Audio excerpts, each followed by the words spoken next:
இந்த திமுக ஆட்சி வந்த பிறகு கடந்த 48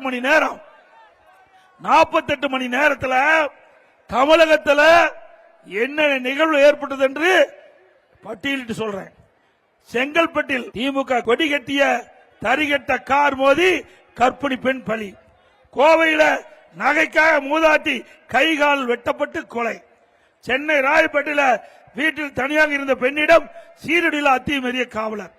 மதுரையில் போதை ஆசாமியில் கல்லூரி பேருந்தை தாக்கி அட்டுழியம், மாணவிகள் அலறல். கொடுங்கையூர் எழில் நகரில் 3 வீடுகளில் உள்ள புகுந்து பாலியல் சீண்டல் ஈடுபட்ட மர்ம நபர்கள். மானாமதுரையில் ஆகேஷ் என்னும் இளைஞர்கள் காவல் மரணம்.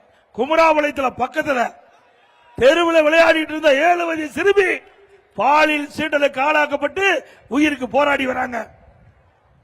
சிவகங்கை வீடு மொட்டை மாடியில் கழுத்தறுக்கப்பட்டு ஆட்டோ ஓட்டுநர் படுகொலை. இப்படி கொடுமையெல்லாம் இவர் ஆட்சியிலே நடந்து கொண்டிருக்கிறது. மீண்டும் கொடுமையான ஆட்சி தேவையா?